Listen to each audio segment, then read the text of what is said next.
Bien, gracias por continuar con nosotros. Vamos a dar paso a la entrevista de este día viernes.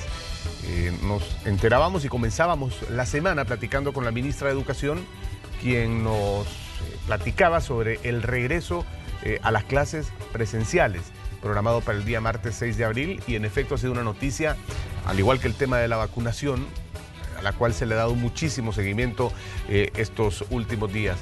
Vamos a cerrar la semana platicando justo de ese tema, de las clases, de los colegios. En este caso lo vamos a hacer enfocándonos al sector privado.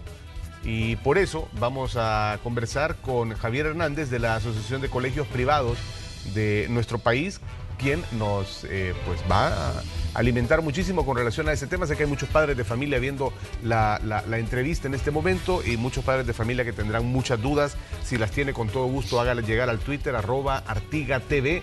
Ahí vamos a estar pendientes, se los prometo, a partir de este momento, recibiendo sus dudas, preguntas y mensajes para trasladarlas a nuestro invitado, está claro. Licenciado Hernández, ¿cómo está? Bienvenido. Muchas gracias, un placer estar acá. Agradecido con la invitación. Muy bien, comencemos platicando de la asociación. Lo traía a la mesa para quienes no la conocen. El nombre de la asociación es Asociación de Colegios Privados de El Salvador. Es así. Es así. ¿Cuántos, del universo de colegios privados, cuántos aglutina? Nosotros tenemos 555 colegios agremiados, de 1009 colegios que existen en el país oficialmente, así lo han establecido el Ministerio de Educación. ¿Desde hace cuánto está funcionando esta asociación? Desde 1994 94. existe esta asociación de colegios privados. Sí, y su final ya había salido del colegio. Ya estaba haciendo números. Ya tenía tiempo.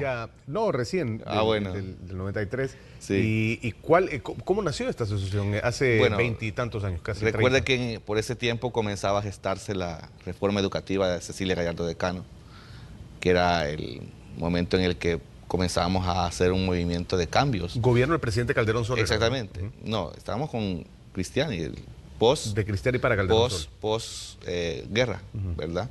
Entonces se gesta una reforma educativa que traía consigo pues muchos cambios y en esos cambios muchos de ellos pues no eran como los mejores.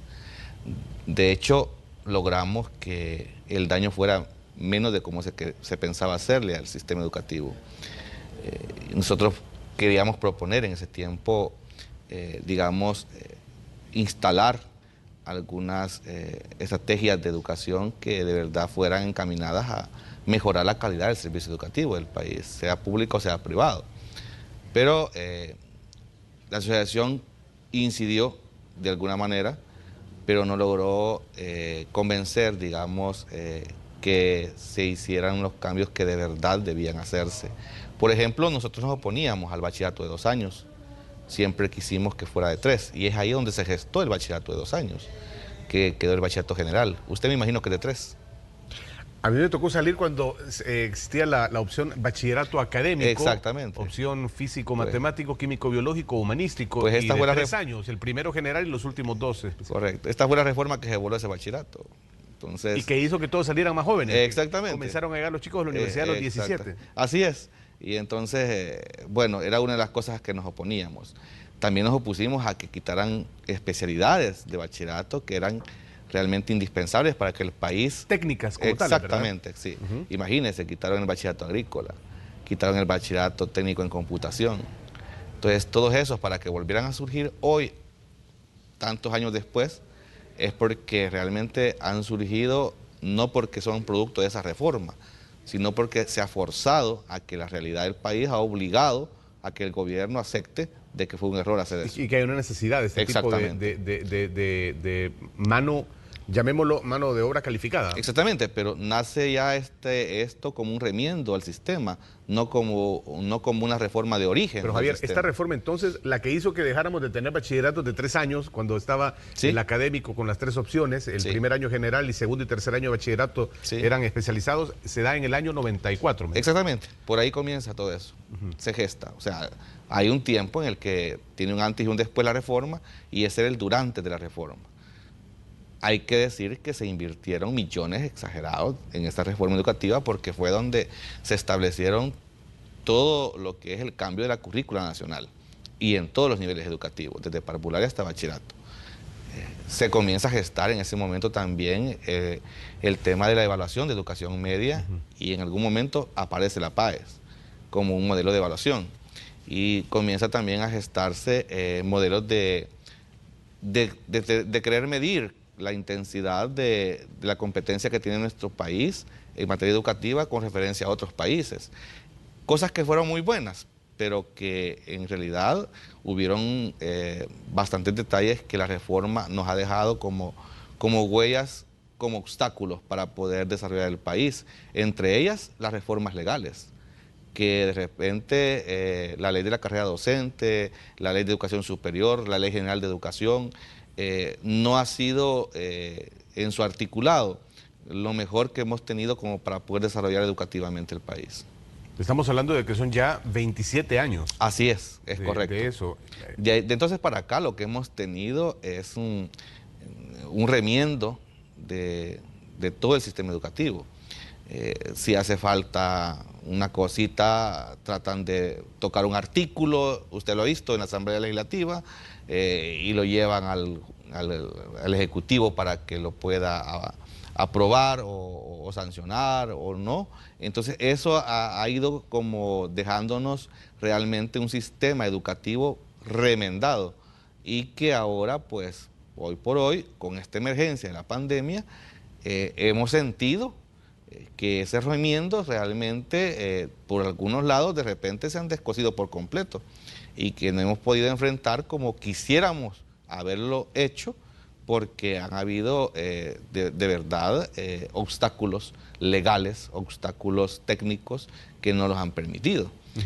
Por ejemplo, la tecnología llegó al país al momento en que llega la pandemia, cuando se piensa en que existen posibilidades de dar clases no presenciales con otras modalidades, pero lo descubrimos cuando ya tenemos la necesidad de implementarlo, cuando pudimos habernos preparado antes para esto.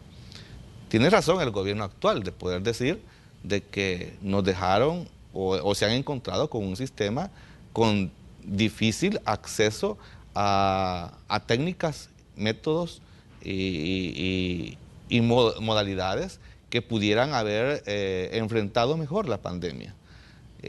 Si las posibilidades de las familias en materia de recibir las clases en sus hogares fueran otras, el sistema educativo hubiera respondido mejor a esta problemática. Si el docente hubiese estado preparado, el sistema magisterial hubiera estado, digamos, capacitado de mejor manera, el hecho educativo hubiera significado otra experiencia. Ya me llevó a otro lado en la entrevista usted, sí, porque estábamos en el tema de la historia, pero da el salto muy bien a lo que está pasando, sí, y está bien eso.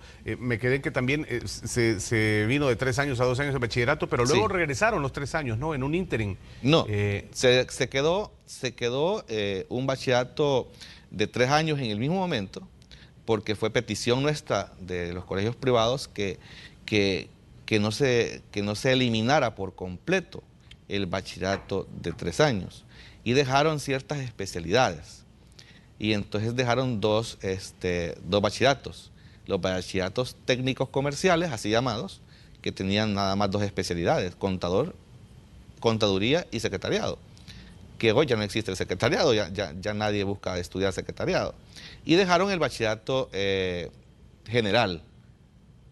Esas 2 bachilleratos quedaron nada más instalados, el general de 2 años y el técnico vocacional de comercial y el técnico vocacional industrial. Este ejemplo del bachillerato en secretariado es el clásico ejemplo de algo que tuvo su utilidad en un tiempo y luego por el desarrollo de la tecnología desaparece.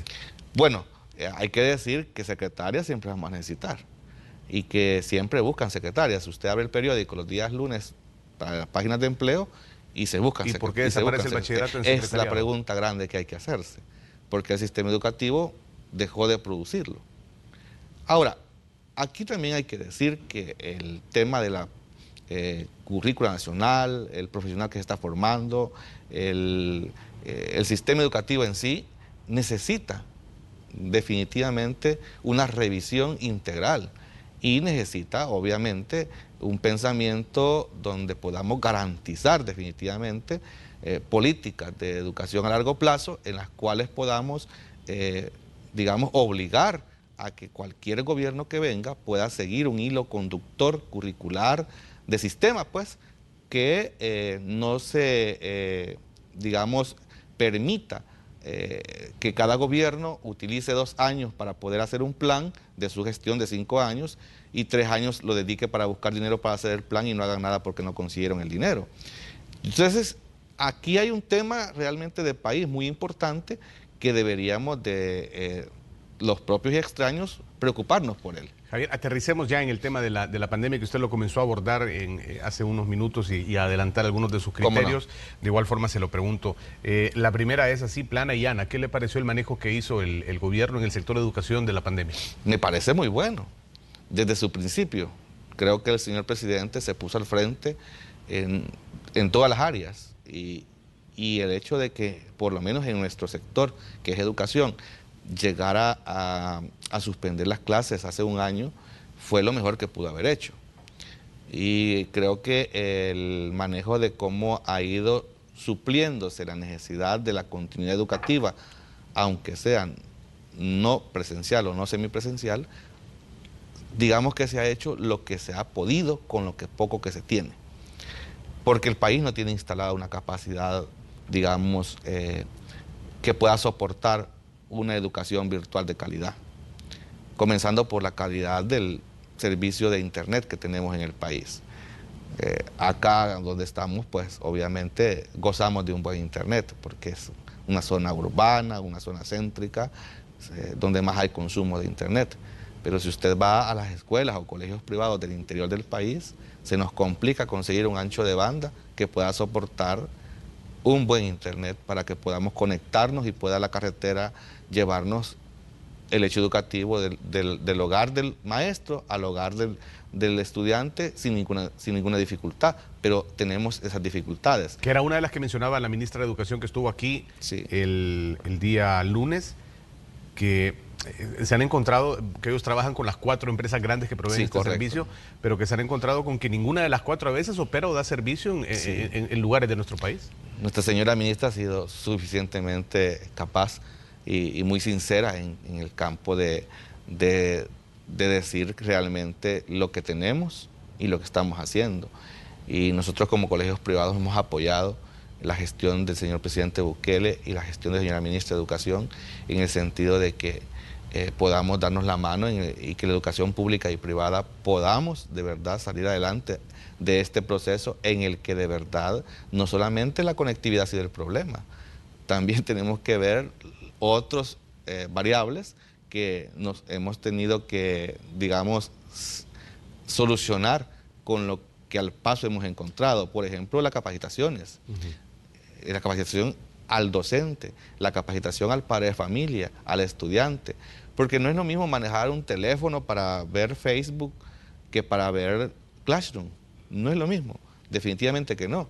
Y tampoco es lo mismo tener el acceso a una plataforma de red social que a una plataforma de enseñanza-aprendizaje. Es totalmente distinto. Y también hay que ver que hay que enfrentar la realidad de una sociedad en la que hay un porcentaje grande de hogares con madres solteras, en donde la mamá se ve obligada a salir a trabajar y que el niño en algunos grupos etarios obligadamente tiene que tener a alguien acompañándolo para continuar recibiendo su servicio de educación virtual. Y si ese alguien no existe, la educación virtual es nula. Entonces hay aquí un tema que como país y quizás como el mundo, algunos países más que otros hemos podido enfrentarlos con más capacidad o con más solvencia. Pero es que esto fue nuevo para todos, ¿verdad? Por supuesto. Para todo el mundo, en todos los países. Sí, exacto. Lo platicábamos con la ministra, de hecho, el día lunes. La pandemia fue educativa en sí misma y fue muy pedagógica porque la pandemia obligó a que aprendiéramos y que se aprendieran otras cosas. Ya dependerá de cada país la tecnología, el tema del internet y demás, que son cuestiones aparte también, pero que están relacionadas, cómo se reacciona. Todo el ideal del docente y el director, yo creo que también del Ministerio de Educación, ha sido buscar que el estudiante fuera autodidacta, que pudiera el estudiante, digamos, idealmente responder a un proceso virtual en el que pudiese manipular, manejar software, digamos, computadoras, dispositivos, sin ninguna dificultad, pero eso ha sido difícil. ¿Cuánto golpeó la pandemia a los colegios privados el año pasado y cuánto la sigue golpeando? Bueno, en el entendido de que, estoy hablando económicamente, ¿verdad? Sí, en claro. en el tema financiero, en el que muchos padres de familia se quedaron sin trabajo o sus hijos no estaban yendo a clases y simplemente, o una de dos, o no tenían dinero para pagar la cuota porque había que pagar otras cosas antes y no había dinero para la colegiatura, o decían, bueno, pero si es que mi hijo no está yendo, entonces ¿cómo voy a pagar si él no está yendo a clase? Este fue el sector donde más golpeados se vieron financieramente los colegios privados el año pasado. Sí, definitivamente cuando la familia salvadoreña tiene un quebranto económico, se siente en todo el sistema educativo, público y privado. Porque hay que decir que también para recibir el sistema, en el sistema público educación también hay que invertir. Sí hay que invertir en pasajes, digamos, en transporte, o sea, siempre hay una inversión. Y en el sistema privado aún es más, obviamente, porque hay que cancelar una colegiatura, una matrícula, y eso pasó porque definitivamente sí hubo una realidad que nos golpeó, en donde muchos hogares perdieron su empleo y sus ingresos, y eso pues fue digamos, una manera de cómo varios colegios se vieron en serias dificultades.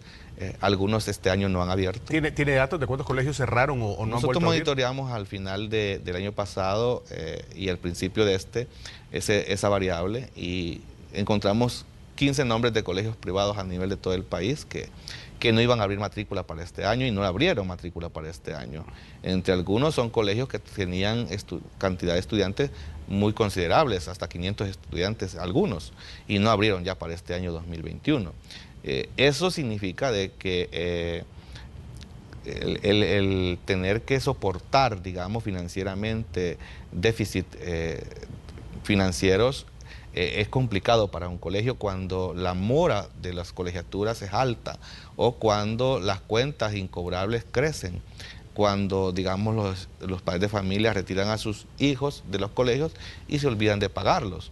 Entonces eso es lo que realmente pues lleva a que un colegio pues ya no soporte poder seguir adelante. Y los gastos del colegio, pues los costos que tendrá, los fijos, los variables, pero en los fijos supongo habrá un tema de arrendamientos y alquileres también. Hay mucho tema ahí que ver, hay digamos diferentes maneras de cómo subsiste un colegio en gastos fijos. Algunos no pagan alquileres porque ya son propiedades que se han adquirido, otros sí los pagan, pero hay que decir que los costos siempre suben, siempre están presentes, o sea, no es que durante la pandemia se nos condonó ningún gasto. ¿Y el colegio privado paga impuestos? Como por supuesto, cualquier, sí. El colegio privado no es una ONG, es una SASB. Los colegios privados están bajo dos denominaciones, administrativamente hablando. Hay colegios privados que se llaman sin fines de lucro y hay colegios privados que se llaman con fines de lucro. La mayoría están bajo la modalidad de con fines de lucro. Son sociedades. Son sociedades anónimas o también son propiedad de personas naturales. Sí. Y otros que son... O uniones de personas. Exactamente, ¿verdad? Que son sin fines de lucro, que están bajo una organización, digamos, que está, digamos, autorizada por el Ministerio de Gobernación. Generalmente son aquellas organizaciones religiosas, sí, como los maristas u otras similares. Sí, y mi pregunta iba por si hay algún tipo de incentivo fiscal o lo ha habido en la historia para los colegios privados, para los que sean SASB, sociedades anónimas, sociedades mercantiles, sociedades que tienen fines de lucro, como lo puede ser cualquier otra sociedad en cualquier otra naturaleza. ¿Tiene incentivo, algún tipo de incentivo tributario fiscal los colegios que operan bajo la figura de la sociedad anónima? Ninguno. Los colegios privados tenemos que pasar por comprar, digamos, los recursos para la enseñanza-aprendizaje. ¿Cree usted que lo debería como tener? lo forma cualquiera? ¿Debería tenerlo? Yo creo que debería ¿Siendo sociedades anónimas que son empresas? Debería de verse como el tema educativo, con mucho más esmero de incentivarlo a que se puedan instalar o se puedan, digamos, invertir aquí en educación más que en otros rubros, porque es lo que hace falta. Aquí hemos ido en un retroceso de educación, en el sentido de que hemos eliminado instituciones de educación o autoeliminados en vez de instalar más instituciones educativas. Y eso no le va bien a ningún país, porque si vamos a ver que la problemática social que vivimos, la problemática económica, la social, digamos, toda esa problemática que nosotros vivimos medioambiental, tiene a la base la solución, que es la educación. Se lo preguntaba por el tema del incentivo fiscal, porque si bien es cierto, son sociedades anónimas, que son empresas como cualquier empresa que pueda fabricar, dedicarse a cualquier otro giro comercial, pero la finalidad en sí es educativa, ¿verdad? Por supuesto. Y este tema ya de por sí lo separa, aunque sea una entidad con fines de lucro, pero la separa porque el servicio que está dando a la sociedad es completamente distinto. Es correcto. Y valía la pena considerarlo. Tiene toda la razón. Esperemos que la próxima asamblea considere esos. Bueno, si no, ahí le queda en la mesa. Sí. Tenemos que hacer la pausa. Cuando regresemos vamos a los temas que muchos están esperando escuchar.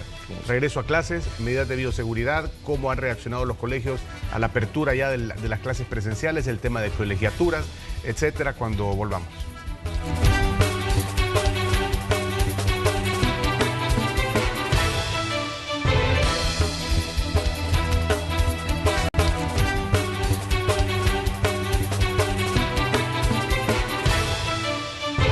Gracias por continuar con nosotros. El licenciado Javier Hernández de la Asociación de Colegios Privados de El Salvador nos está acompañando para cerrar la semana de entrevistas en este día viernes 9 de abril del año 2021. Licenciado Hernández, y se me quedaba también entre los temas que vamos a tocar las preguntas que nos están haciendo. De hecho, vamos a comenzar con una que recibí, la primera en @ArtigaTV. Si tiene usted padre de familia, tiene alguna duda, pues bueno, dice, nos pregunta Vico... saludos, quiero saber en el caso de los kinder guardería con niños menores de 6 años, ¿son más vulnerables y por qué se les permite el retorno? Y si se permite que se supervise que no haya muchos adultos cuidándolo. Gracias. La pregunta es más también orientada a medidas que... Sí. Pero ¿cuál es su opinión? Pero es buenísima la pregunta, y agradecido con nuestra televidente por la pregunta. Hay que decir que la modalidad semipresencial es opcional, no es obligación, definitivamente, y que los protocolos que los colegios privados se van a dar a aplicar son protocolos que han sido autorizados por el Ministerio de Educación y que están garantizando lo que mismo que ella está pidiendo, que los padres de familia no ingresen para poder evitar la aglomeración dentro de la institución. Y también se está garantizando de que cuando vayan a hacerlo los estudiantes lo hagan con todas las medidas de bioseguridad necesarias, el uso de mascarilla, el distanciamiento social, el uso del alcohol gel, el lavado de manos, y por supuesto que esto tenga que ver con una gradualidad, donde no todos van a entrar al mismo tiempo y ni todos van a estar, digamos, simultáneamente presencialmente en el colegio. Entonces todo esto está garantizado, que tenga tranquilidad nuestra televidente que esto sí va a ser. ¿Cuántos colegios privados han vuelto desde el retorno, es decir, desde el 6 de abril, o no ha vuelto todavía ninguno? ¿Cuándo regresan? Por el momento muy pocos. Creo que no llegan ni a 10 quizás colegios, pero obviamente desde mañana se comienza ya a ver que el día lunes van a comenzar ustedes a ver más colegios involucrándose. Va a ser gradualmente, como la ministra de Educación lo ha explicado. Poco a poco vamos a ir viendo colegios que se van sumando a ir llamando estudiantes. Allá por el 3 de junio vamos a tener el 100% de colegios privados ya instalados con la modalidad semipresencial. ¿El 100% asociados o no, el 100% del universo? De todos los colegios, de todos los colegios. De los 1000... De los 1009 colegios que hay, así es, sí. Porque recuerde también de que hay un sistema bicultural que está por terminar su año escolar en estos meses. Hay colegios que manejan este calendario americano, como se le conoce. Es correcto. Como parte de la asociación. Así es correcto. Y esto ya está por terminar, ya viene el verano, ¿no? Sí, y por eso es que ellos van a terminar su año escolar 2021 virtualmente. Y van a iniciar su año escolar 21-22, lo van a empezar semipresencial. En agosto, septiembre. Exactamente. Los que suelen llamarse bilingües o que tienen horario o calendario americano. Algunos empiezan en julio. Empiezan en julio, agosto. Exactamente, ¿verdad? Por ahí. Entonces, hay esa modalidad.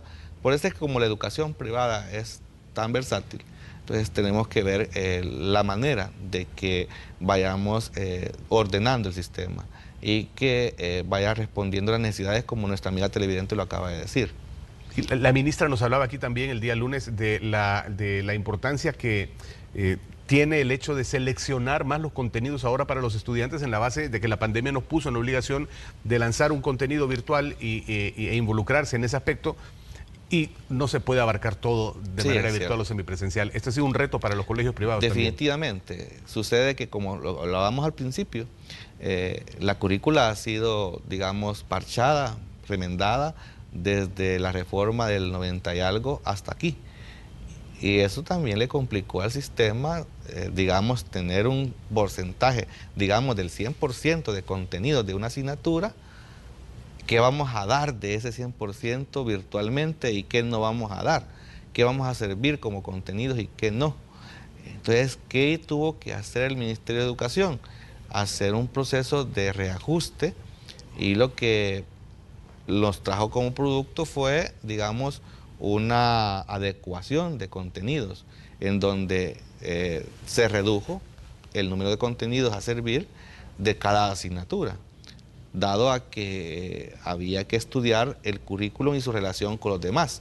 Por ejemplo, las matemáticas y su relación con las ciencias, por ejemplo. Entonces, o ciencias, salud y medio ambiente relacionada con estudios sociales. Entonces, había que ver ahí qué contenidos como que tenían la misma, digamos, orientación, y tener que dejarlos en una sola asignatura. Entonces, todo este proceso técnico ya se llevó a cabo y el Ministerio de Educación ha hecho un trabajo excepcional en ese sentido. Nosotros hemos tomado esa línea de trabajo y hemos atendido los contenidos curriculares tal cual se ha dicho. Licenciado, ¿cuáles son las principales preocupaciones de los padres de familia que les hacen llegar a ustedes en este momento? Yo creo que hay un temor muy natural por el regreso a clases. De hecho, lo hemos visto ahora con el experimento que se ha hecho esta semana con la educación pública, donde la cantidad de estudiantes que han asistido a la semipresencialidad ha sido muy baja comparada con la matrícula que se tiene. Y posiblemente nosotros como colegios privados podamos experimentar la misma situación. ¿Cómo lo han experimentado en estos 10 colegios que han regresado?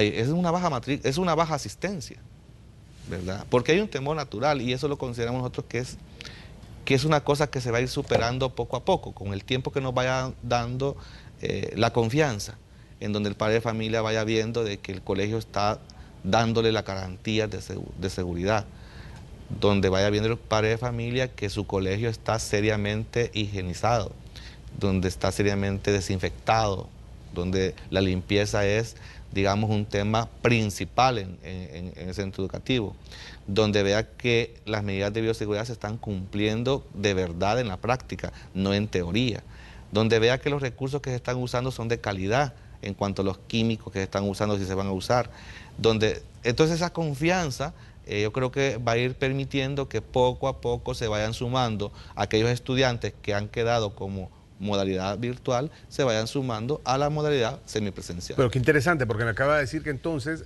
la mayor preocupación de los padres de familia no pasa por el aspecto académico, pasa por el aspecto de bioseguridad. Es que es lo que ha priorizado todo el mundo, y tienen toda la razón, incluso el gobierno. El gobierno, bueno, y todos los gobiernos del mundo priorizaron la salud ante cualquier cosa. Y eso fue lo que hizo el presidente Bukele, y creo que lo hizo muy bien. Y nosotros nos sumamos a eso. Hemos hecho eso de estar pendientes primero de la salud. De hecho, nuestra asociación por eso ha hecho muchas capacitaciones, en línea por supuesto, a padres de familia, para que conozcan cuál es el papel que les corresponde cumplir en este proceso, a los estudiantes, a los docentes, a los no docentes. Hemos dado el espacio, por ejemplo, de no empezar el 6 de abril las clases, sino después, para que el gobierno pudiese vacunarnos a los docentes y no docentes adecuadamente. ¿Y cómo va eso? Porque también esta semana se vacunaba ya y comenzaban a vacunar a docentes de los colegios privados. Supongo ahí van incluidos los docentes de todos los colegios que están asociados en el instituto que usted representa. ¿Cómo va ese tema de la vacunación? Nosotros tenemos la mayoría de docentes ya vacunados. Los que no se han vacunado es porque son razones muy personales, ¿verdad? Porque no han podido conectar con la fecha de la convocatoria, la hora de la convocatoria, pero en realidad la mayoría de docentes ya están vacunados. Hay un interés por vacunarse. Exacto, por supuesto, una alegría y un agradecimiento para el gobierno por eso. Eso se ve y obviamente nuestra asociación fue quien propuso desde el principio que nos instalaran a los docentes en la primera línea no sanitaria para que pudiésemos gozar del privilegio de la vacuna y que nuestros estudiantes estuviesen, digamos, como más garantizados, más en confianza. Obviamente es la primera dosis, pero es un buen principio para poder tener la garantía de que vamos a cuidarnos más.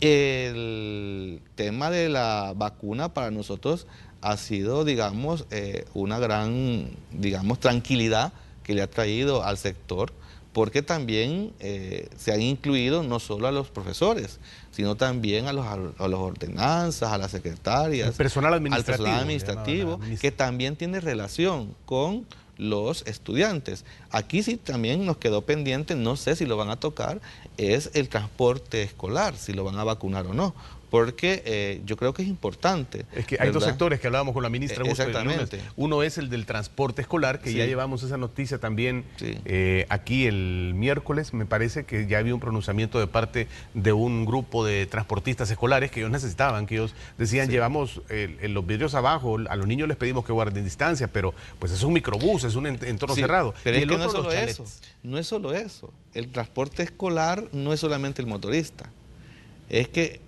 se vuelve parte de la institución, porque el transporte escolar baja al niño del microbús, lo pone en la puerta del colegio, lo entrega y asimismo cuando después regresa lo recibe, lo sube al microbús. O sea, hay una relación realmente... Es que es un eslabón de la misma cadena. Exactamente. Entonces ahí yo creo un tema de que debe de contemplarse como prioridad de vacuna a los que están ejerciendo acción de transportar estudiantes. Debidamente inscritos, ¿verdad? Pues sí. Y yo creo que también habría que ver a quienes no lo están inscritos, porque de todas maneras lo van a hacer, van a transportar. Y entonces... ¿Pero se puede transportar niños de un colegio privado sin estar inscrito en el ministerio? Bueno, en la práctica existe el proceso de que hay gente que transporta estudiantes sin que estén inscritos. Eso pasa. No podemos negar que eso está ahí. Aunque no esté autorizado. Sí, lo que sucede es que, bueno, este sería un tema bastante, digamos, de otro programa, pero en realidad... pero es una cadena del eslabón. Exacto, es una cadena del eslabón, pero hay que decir que realmente la gente no es que no se haya inscrito legalmente para transportar estudiantes, sin querer ser abogados de los transportistas escolares, sino que el proceso realmente de inscribirse y ganar lo que es el permiso para transportar estudiantes tiene en su proceso ciertos males que han llevado a que esto no se logre. Yo, por ejemplo, tengo conocimiento de gente que transporta estudiantes que tienen años de estar queriendo lograr su permiso y no lo logran, porque hay en esas oficinas ciertos males que atrasan los procesos, que son históricos, que no son de hoy. ¿Es prohibido por la ley transportar niños de un colegio en un colegio sin tener la autorización? Por supuesto que es prohibido. ¿Es ilegal? Supuesto. Es ilegal, así es. Sí, es ilegal. Ahora, nosotros como colegios no tenemos jurisdicción sobre eso. Eso es otro tipo. Claro, eso corresponde al padre de familia. ¿Cómo exactamente, así es. Entonces, el padre de familia conoce que está contratando un transporte que no tiene el permiso, es el padre de familia quien está arriesgando, digamos, o confiando el transporte de su hijo al colegio. Pero también tenemos que decirlo.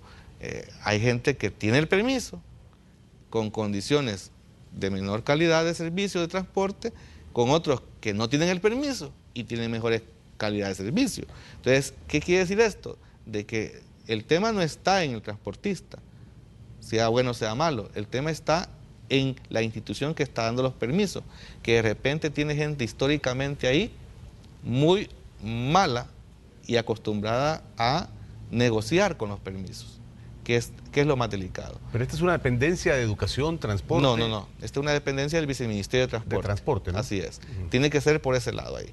Ahí yo creo que tiene un reto importante el gobierno en poder viabilizar estos procesos, en poder, digamos, hacer justicia, Sí, pues. lejos de sancionar y hacer una cacería de brujas de quienes Debería están, exactamente. es mejor unirlos y decirles, únanse, inscríbanse, vamos correcto. a poner las condiciones en la mesa para que todos puedan... Sí. Fíjese que salió este tema porque nos vimos en Bandesal, porque el subsidio que se estaba dando y los préstamos que se iban a dar, transportistas y colegios, íbamos a tener oportunidad de tenerlo.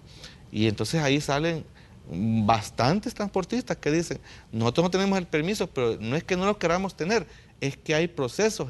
Y no podían aplicar si no tenían el Exactamente, tal cual usted lo dice. No pudieron aplicar ni a los préstamos ni a los subsidios porque no tienen el permiso. Del universo de transporte, perdón que siga en este tema, del universo de transporte escolar en colegios privados, ¿cuánto sería el porcentaje que no tiene ese permiso? Como no manejo ese gremio, no podría quizás decirlo, ¿verdad?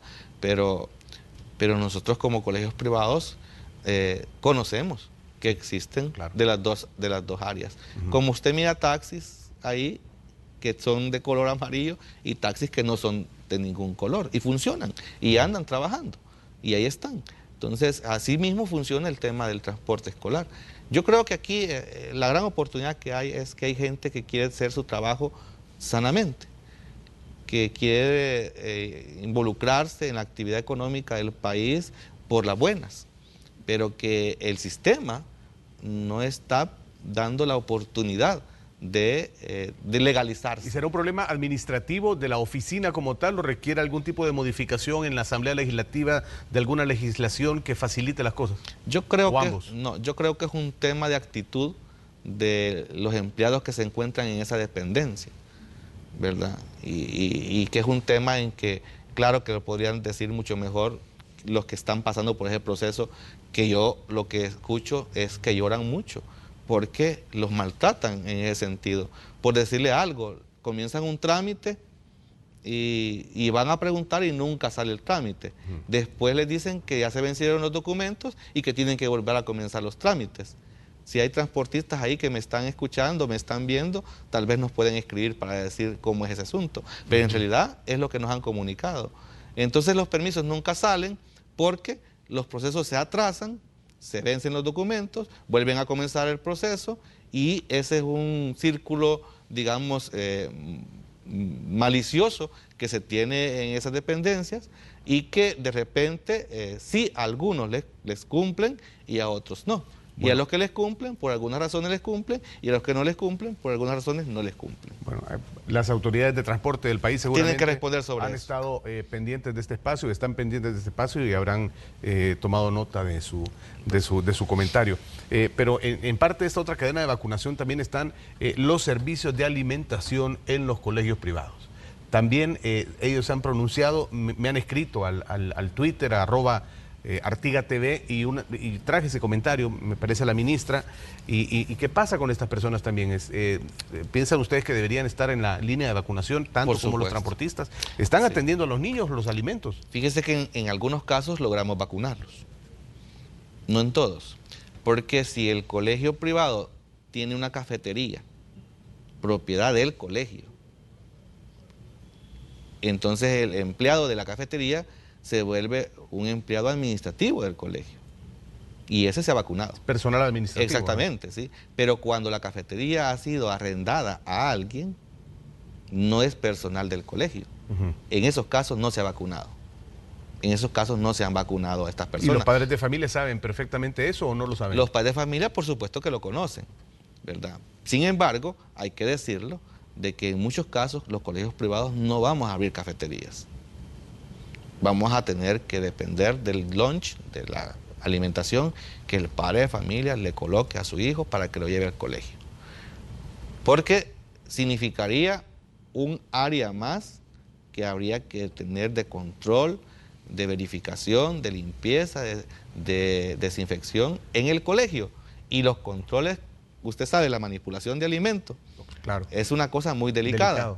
Y de repente el colegio invertir en una supervisión en esa área les sale bastante costoso, mucho más que lo que se pueda, digamos, tener como producto de tener el área abierta. ¿Y no hay una obligación para tener a disposición de los alumnos un servicio de alimentación?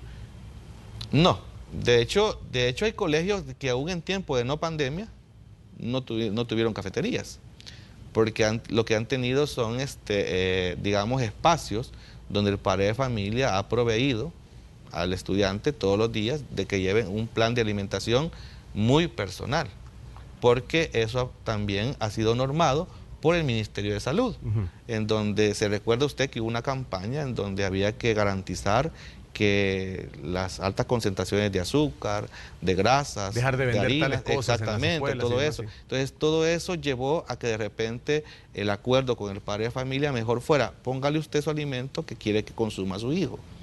Y así pues nosotros no tenemos ningún problema con que el niño en el momento del receso pues pueda consumir su manzana roja, su manzana verde, sus uvas, o pueda consumir su sándwich o tomar su jugo que le pone su mamá. Claro, pero como de padres de familia hay de familias también y de Sí, padres, claro, ¿verdad? Y habrá unos que tendrán el tiempo de dedicarle a la preparación de los alimentos de su hijo, hacerle su loncherita, guardarla y dársela, pero habrá otros padres de familia que tal vez no tienen ese tiempo, esa posibilidad, que es una responsabilidad, lo es, está claro. Lo es. Pero prefieren darle, tener $1 y con el, o bueno, no sé ahora con cuánto se comerá en una tienda de colegio. $5. En el tiempo era tener un colón, ¿verdad? Sí, y con el colón te alcanzaba. Tener sí. $1, $5 y con esto comes. Sí, ¿qué va a pasar claro, sí. con los padres de familia o los estudiantes que están acostumbrados a esto y que van a llegar a colegios, como usted bien dice, que han decidido no abrir sus cafeterías?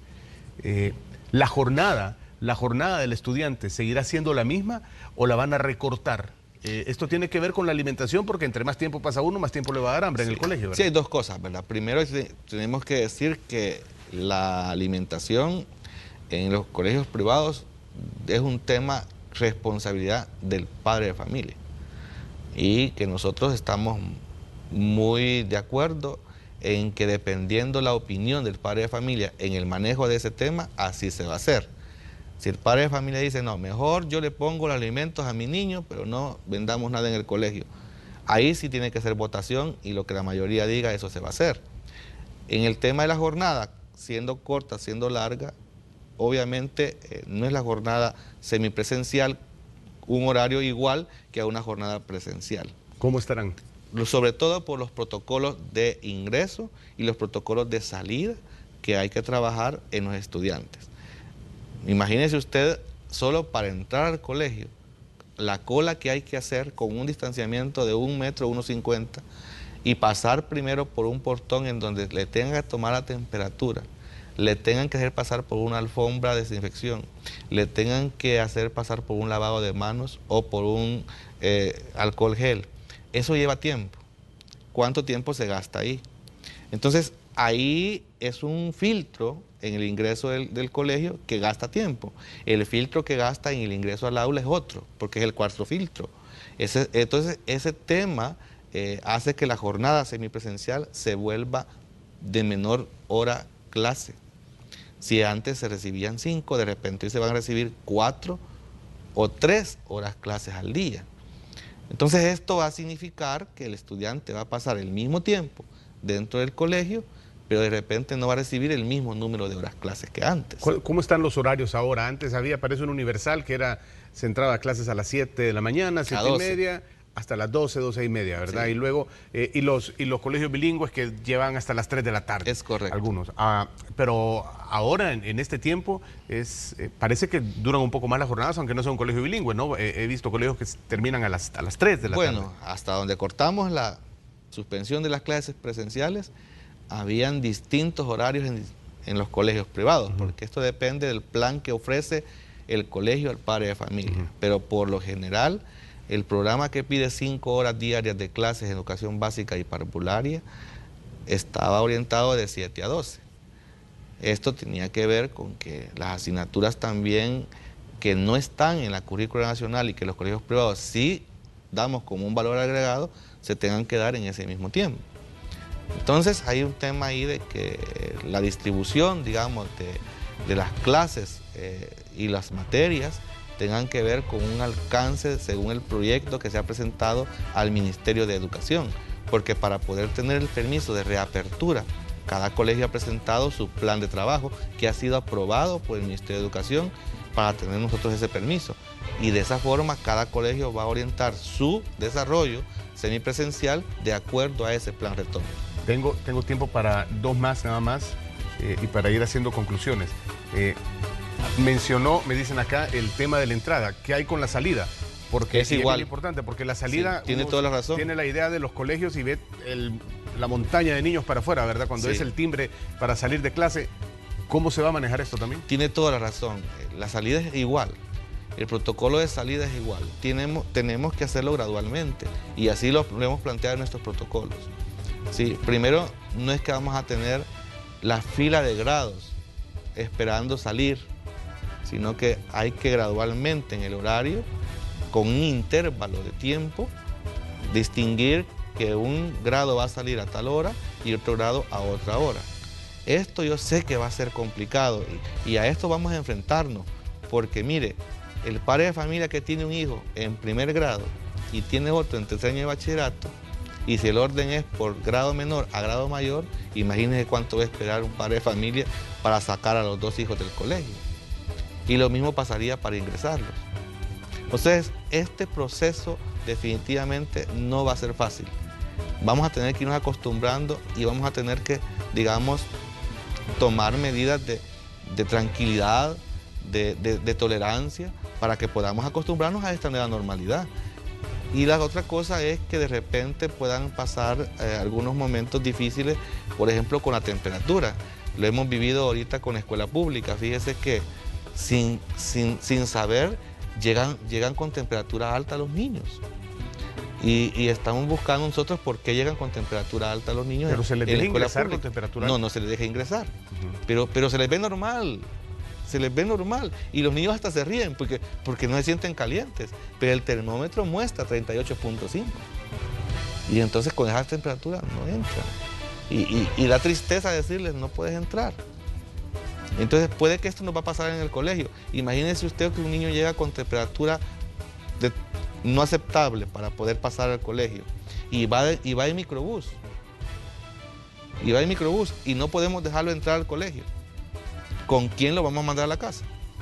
Si el microbús está contratado para que lo lleve al colegio a la entrada de la jornada y lo lleve a la casa a la salida de la jornada, no para que le haga dos viajes al padre de familia.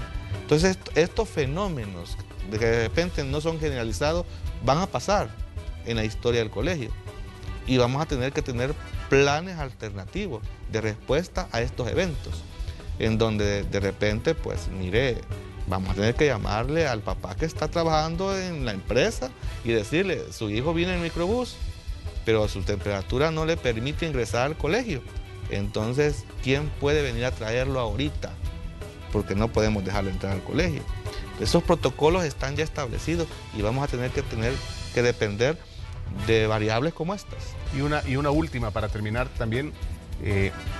¿Qué pasa con la posición, si ha adoptado alguna posición la asociación con relación al tema de las cuotas pendientes y de las mensualidades que los padres de familia no hayan pagado, pero que quieran regresar? ¿Se verá algún tipo de plan de pago con donación? Pero una posición de la asociación, no de cada colegio.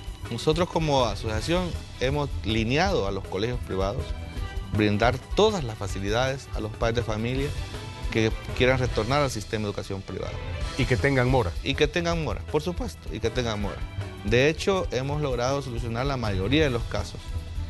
Solo el caso que no logramos solucionar es el que el papá de verdad diga, mire, es que de verdad yo no le puedo pagar nada de lo que le debo. Déjeme entrar de nuevo, pero perdóneme lo que le debo. ¿Eso no va a pasar? Eso es casi imposible, porque es un recurso que ya tiene dueño, pues. La colegiatura del padre de familia es del docente, es del señor de CAES, es del señor de ANDA, es del señor dueño del edificio. De ellos es esa colegiatura. Y si no ha llegado al colegio esa colegiatura, ¿de dónde se van a pagar todos estos gastos que se tienen?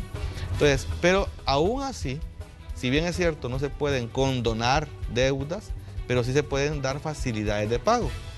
En cuanto a que, bien, le vamos a aceptar a su niño este año y vamos a hacer un arreglo programático de cuotas en donde lo que me debe lo arreglamos en ciertas cuotas y lo que va de este año lo arreglamos en otras. Entonces, esos arreglos sí están a la disposición de cada padre de familia y que puedan retornar a los colegios privados. Porque aquí hay un detalle importante. tenemos un número de padres de familia y de estudiantes que están fuera del sistema educativo, que no han buscado ni la escuela pública, ni están matriculados en el colegio privado. Y estamos hablando que estamos ya casi comenzando el segundo trimestre del año.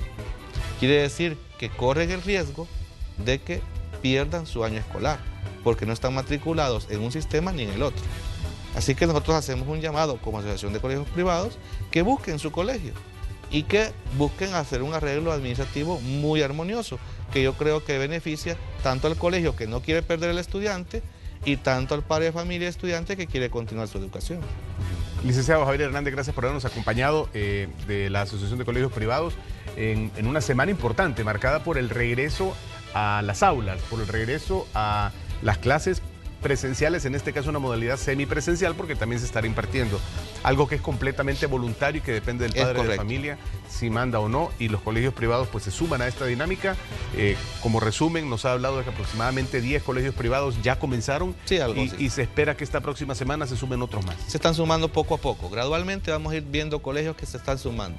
La alegría de volver a la escuela es para todos. Con todas las medidas de bioseguridad, protocolos de entrada y salida y demás temas interesantes que hemos... Con todo eso. Agradecido con usted por la invitación. Gracias por que nuestros televidentes nos han trasladado sus inquietudes y por supuesto que esperamos que no vayamos a tener que cerrar de nuevo el sistema educativo presencial. Es nuestro gran deseo, pero para eso hay que ganárselo. Hay que cumplir con las medidas de bioseguridad, seguir cuidándonos a nosotros mismos y a los demás. Y no solo en el colegio, en casa, porque de nada sirve que el niño se cuide en el colegio. Por eso le digo. Y en la casa no hay. Exactamente. Cuidado. El licenciado, nuevamente gracias. Gracias, muy amable. Bueno, nosotros nos vamos a la pausa, regresamos.